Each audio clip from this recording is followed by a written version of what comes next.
Dan Bapak Ibu sekalian, kita bersyukur Tuhan masih pelihara saya dan saudara sampai dengan hari ini. Dan besok kita juga tidak ada ibadah tanggal 1. Biar Bapak Ibu beribadah bersama dengan keluarga, berkumpul bersama dengan keluarga, biar kita boleh bersama-sama dengan keluarga kita sendiri dalam persekutuan tahun baru. Dan hari ini kita ibadah sekalian tutup tahun, kunci tahun. Jadi bisa bersabar Bapak Ibu sekalian, amin. Amin. Oke, kita lanjut firman Tuhan. Kita lanjut firman Tuhan. Masih di dalam ayat yang sama. Masih di dalam ayat yang sama. Kita lanjut ayat 25. Kita lanjut ayat 25.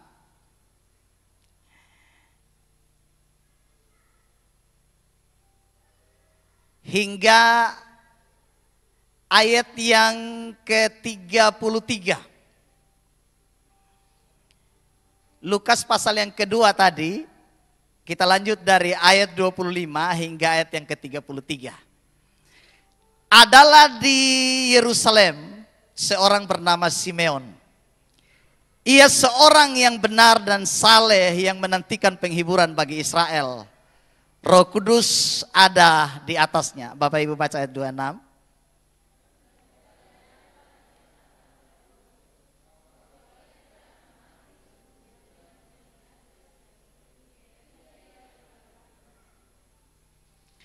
Ia datang ke bait Allah oleh Roh Kudus ketika Yesus anak itu dibawa masuk oleh orang tuanya untuk melakukan kepadanya apa yang ditentukan hukum Taurat.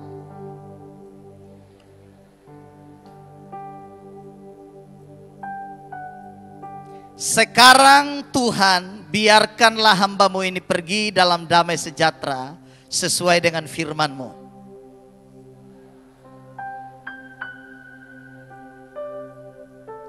Yang telah Engkau sediakan di hadapan segala bangsa.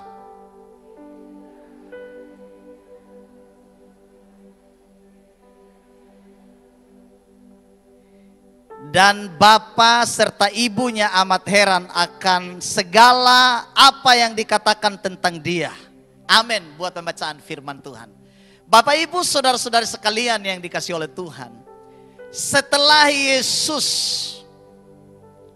berumur 8 hari dan ia diberi nama. Dan setelah tiba masa-masa pentahiran dari Maria, maka kedua orang tuanya membawa Yesus untuk diserahkan di bait Allah. Ia dibawa ke Yerusalem dan ia diserahkan. Seperti yang saya sampaikan tadi. Dan yang menyambut penyerahan anak ini, ada seorang yang bernama Simeon di sana. Dikatakan Simeon ini adalah seorang yang benar dan saleh, yang menantikan penghiburan bagi Israel. Dia seorang hamba Tuhan yang luar biasa yang hidup di bait Allah. Ia sedang menantikan penghiburan bagi Israel. Apa penghiburan bagi Israel, Bapak Ibu? Penghiburan bagi Israel adalah janji tentang kedatangan Mesias, yaitu Yesus Kristus. Kenapa? Karena pada waktu itu Israel sedang dijajah oleh Roma. Mereka sedang mengalami penjajahan yang luar biasa. Dan mereka sedang menanti seorang yang akan membebaskan mereka dari penjajahan. Dan itu adalah Mesias.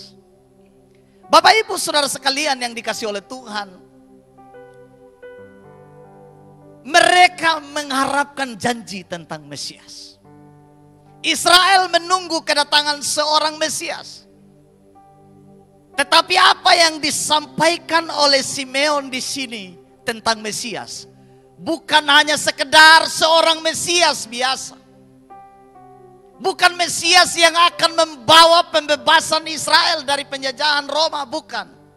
Tapi Mesias yang dimaksud oleh Simeon di sini adalah seorang Mesias yang akan membebaskan bukan hanya orang Israel, tapi semua orang yang ada di dunia ini yang akan dibebaskan dari penjajahan dosa. Amin Bapak Ibu. Amin. Sebab pembebasan yang saya dan saudara tunggu dan nantikan itu adalah ketika saya dan saudara dibebaskan dari dosa. Itu tujuan Yesus lahir ke dalam dunia. Untuk membebaskan saya dan saudara dari dosa. Dan inilah Mesias yang saya dan saudara nantikan. Seperti yang dikatakan oleh Simeon.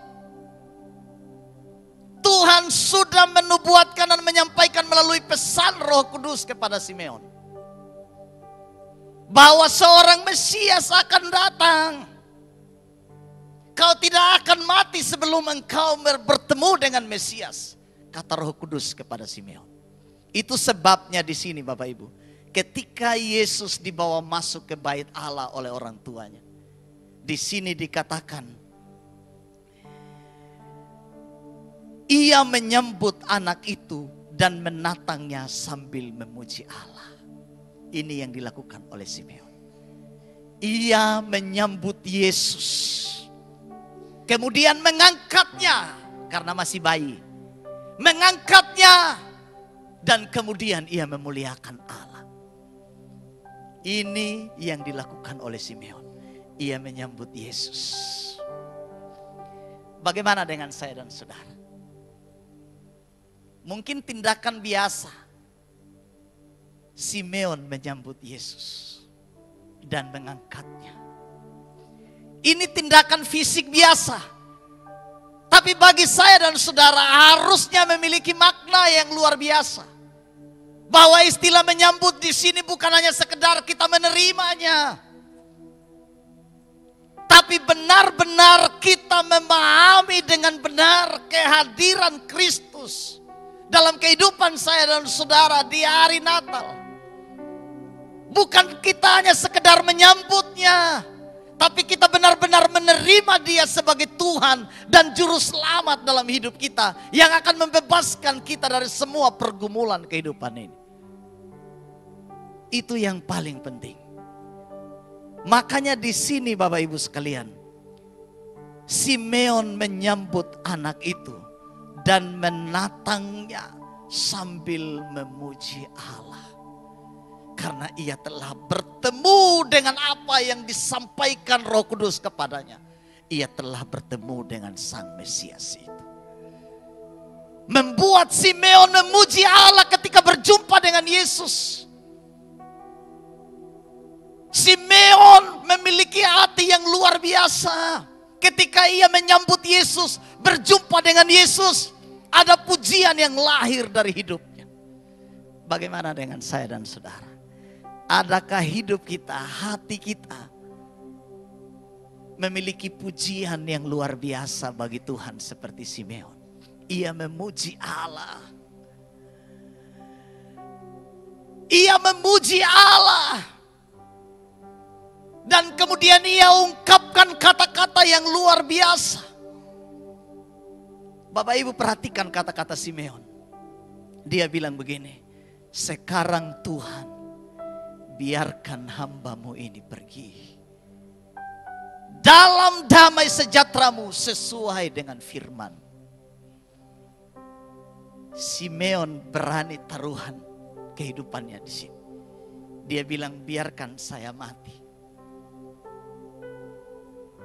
Biarkan saya pergi dalam damai sejahtera sesuai dengan firman-Mu. Biarkan saya mati. Sebab kata pergi di sini menunjukkan kepada mati atau kematian. Biarkan saya mati dalam damai sejahtera karena saya bertemu Tuhan. Saya telah melihat Tuhan, saya telah menyambut Tuhan, saya telah menerima Tuhan. Ini sebuah pernyataan iman yang luar biasa. Yang paling tidak menjadi pembelajaran penting bagi saya dan saudara bahwa kalau satu saat kita sudah tidak ada lagi, kita memiliki sikap iman seperti yang dimiliki Simeon. Kalaupun saya pergi, saya sudah bertemu dengan Yesus. Saya sudah menyambut dan menerima Dia sebagai Tuhan dan Juru Selamat saya. Ini sikap iman yang luar biasa, yang harus dimiliki oleh orang percaya. Ketika Simeon bertemu dengan Tuhan, sikap hidupnya berubah. Fokus hidupnya berubah. Dia bilang, biarkan sekarang aku pergi Tuhan dalam damai sejahtera. Pergi dalam damai. Bapak Ibu sekalian, istilah pergi dalam damai atau mati dalam damai ini memiliki makna luar biasa. Apakah ada kematian yang disebut dengan kematian dalam damai? Ada Bapak Ibu? Tidak ada yang enak dari mati itu. Kematian itu istilah yang menakutkan bagi saya dan saudara. Betul tidak Bapak Ibu? Sebab kalau saya tanya siapa yang mau mati hari ini, pasti tidak akan ada yang mau. Atau ada yang mau mati hari ini ada? Tidak ada yang mau. Istilah itu mengerikan. Istilah kematian itu menakutkan. Tetapi apa yang disampaikan oleh Simeon, dia mempertaruhkan hidup dan matinya. Dia katakan, biarkan saya pergi dalam damai sejahtera. Artinya kalaupun saya mati hari ini Tuhan, biar saya mati dalam damai. Itu perkataan Simeon. Karena ia telah bertemu dengan Tuhan. Kalaupun hari ini hidup saya adalah terakhir, biarkan saya pulang dalam damai.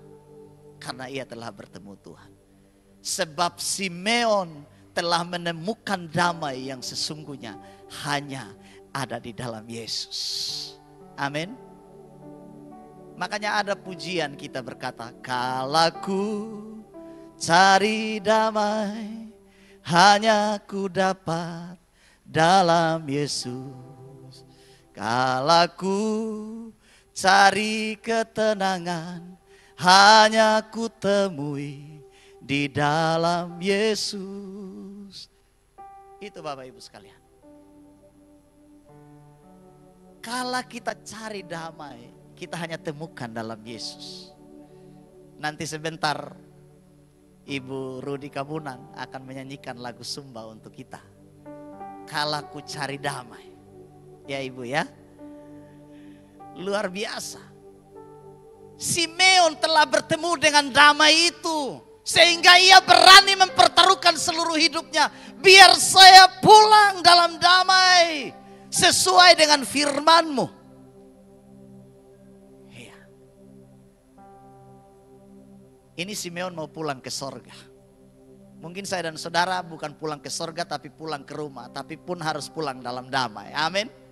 Jadi kalau pulang dari sini harus pulang dalam damai. Amin Bapak Ibu. Amin.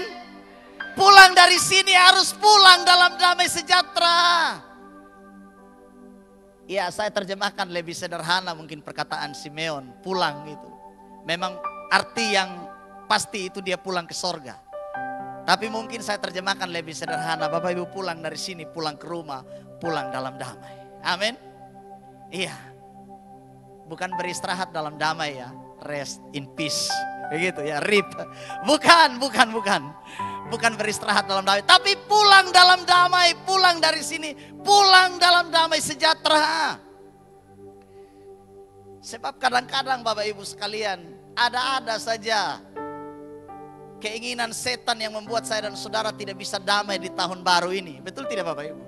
Padahal kita sudah komitmen mau hidup baru di tahun baru. Tapi ada saja keinginan setan. Tapi kadang-kadang memang itu juga jawaban doa saya dan saudara. Kadang kan kita berdoa begini, Tuhan tolong saya. Supaya saya menjadi orang yang sabar di tahun baru ini Tuhan. Benar Tuhan jawab doa kita. Dia akan menghadirkan orang-orang yang membuat saya dan saudara tidak sabar di tahun baru. Supaya apa? Sesuai dengan doa kita tadi. Kesabaran kita dilatih dengan cara Tuhan menghadirkan orang-orang yang membuat saya dan saudara tidak sabar. Betul tidak Bapak Ibu sekalian? Oleh karena itu bersyukur kepada Tuhan. Memang iblis tidak suka saya dan saudara hidup dalam damai. Iblis akan berusaha dengan berbagai cara untuk menjauhkan saya dan saudara dari sumber damai itu.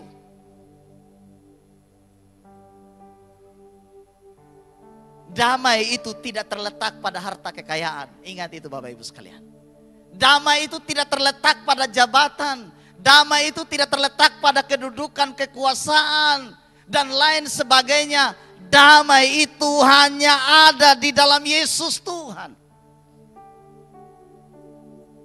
Istilah damai sejahtera di sini bukan hanya damai sesaat, bukan. Damai sejahtera di sini yang mengandung makna terus-menerus ada di dalam hidup saya dan saudara. Dalam segala keadaan, dalam segala situasi, damai itu harus tetap menjadi bagian saya dan saudara. Sebab kadang-kadang kita damai itu tergantung arah angin kadang-kadang, Ibu ya. Iya, kalau angin baik kadang-kadang kita baik. Tapi kalau ada angin-anginan bisa menghasilkan cara berpikir yang lain. Tapi Bapak Ibu sekalian, kata damai di sini itu damai yang tetap, yang tidak akan dipengaruhi oleh apapun. Mau ada uang atau tidak ada uang, saya dan saudara tetap damai. Amin. Amin Bapak Ibu. Mau dalam keadaan sakit atau sehat, kita tetap damai. Ya. Mungkin lagi masalah dengan suami, masalah dengan istri, tapi damai itu tetap ada di sini. Amin. Amin. Iya. Mungkin istri lagi tidak suka kita, atau suami lagi jengkel dengan istri dan lain sebagainya, atau masih, damai itu harus ada di sini. Amin. Itu Bapak Ibu sekalian. Damai itu damai yang tetap. Makanya Simeon bilang, biar aku pulang dalam damai sejahtera. Sebab mataku telah melihat keselamatan yang berasal daripadamu. Dengar Bapak Ibu sekalian. Di sini bukan hanya damai yang diperoleh oleh Simeon. Tapi dikatakan mataku telah melihat keselamatan yang berasal daripadamu. Ya. Mataku telah mengalami, mataku telah melihat, menyaksikan sendiri keselamatan yang telah Tuhan beri. Istilah keselamatan di sini Bapak Ibu sekalian, ini menunjukkan sebuah cara Tuhan untuk menjangkau manusia yang terhilang. Amin Bapak Ibu. Amin. Sebab istilah keselamatan itu dari bahasa Yunani, dari kata soteria, yang menunjukkan kepada cara Tuhan untuk mengangkat manusia dari keberadaannya yang hancur, yang rusak, yang tidak ada damai. Dan Tuhan datang mengangkat saya dan saudara, menyelamatkan kita, dan mengembalikan kita kepada posisi kita yang semula. Itu keselamatan, di mana hubungan saya dan saudara dipulihkan. Hubungan kita dengan Tuhan dipulihkan. Di sanalah tercipta keselamatan yang sesungguhnya. Soteria yang sesungguhnya. Ada hubungan yang dibangun. Ada kebenaran, ada kebaikan yang tercipta di sana. Ada damai dan sukacita yang tercipta di dalam keselamatan yang Allah berikan di sana. Oleh karena itu, Simeon berkata, mataku telah melihat keselamatan yang berasal daripadamu, yang telah engkau sediakan di hadapan segala bangsa, yaitu terang yang menjadi penyataan bagi bangsa-bangsa lain, dan menjadi kemuliaan bagi umatmu Israel. Simeon mengungkapkan Israel sebagai bangsa yang Tuhan pakai untuk menjadi contoh bangsa yang diberkati Tuhan dan menjadi terang bagi bangsa-bangsa lain. Ya. Itu berarti saya dan saudara pun dipakai Tuhan menjadi terang untuk bangsa-bangsa. Amin. Kita yang diselamatkan Tuhan, kita dipakai Tuhan menjadi terang bagi keselamatan orang lain. Sebab kita diselamatkan bukan hanya untuk kita sendiri, tapi tujuan Tuhan di sini untuk bangsa-bangsa. Artinya bahwa keselamatan itu tidak bersifat milik pribadi kita sendiri, tapi keselamatan ini untuk semua orang. Amin. Amin. Sebab Allah Israel itu bukan hanya Allah Israel. Allah Israel itu adalah Allah seluruh bangsa. Allah saya dan saudara, Tuhan saya dan saudara. Yesus itu bukan hanya Tuhan orang Kristen. Yesus itu Tuhan semua orang yang harus diberitakan kepada segala bangsa, kepada semua orang di bawah kolong langit ini. Saya dan saudara adalah saksi dari terang itu. Makanya Simeon berkata, dia menjadi terang bagi bangsa-bangsa. Jadi Yesus menjadi terang. Makanya Natal itu artinya Allah menunjukkan terang ajaib yang luar biasa bagi saya dan saudara. Supaya semua orang yang ada dalam kegelapan masuk ke dalam terang Allah itu. Makanya ada nyanyian Natal dulu. Yesus terang dunia, dia bercahaya. Yesus terang dunia, dia bercahaya.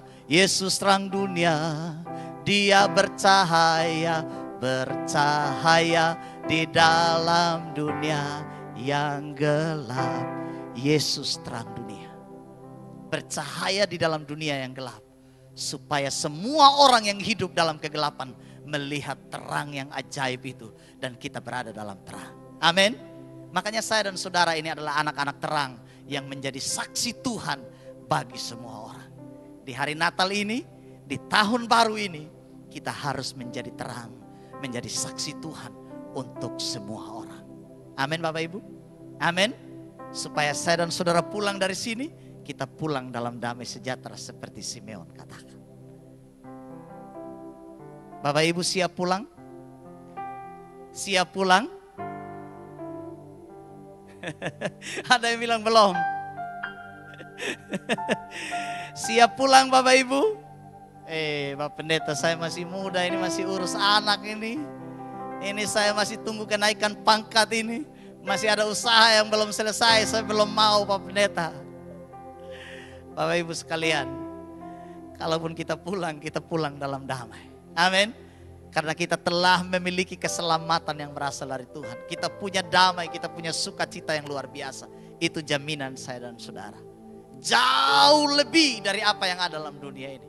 Fokus kita bukan dunia, tapi fokus kita sorga. Amin. Tapi untuk menuju ke sorga harus dipersiapkan mulai dari sekarang. Oleh karena itu, persiapkan diri saya dan saudara supaya kita bisa menyambut tahun baru dengan lebih baik. Mungkin hari ini kita gagal, bulan-bulan ini kita gagal, atau tahun ini kita gagal, tahun baru kita bangkit. Amin. Amin.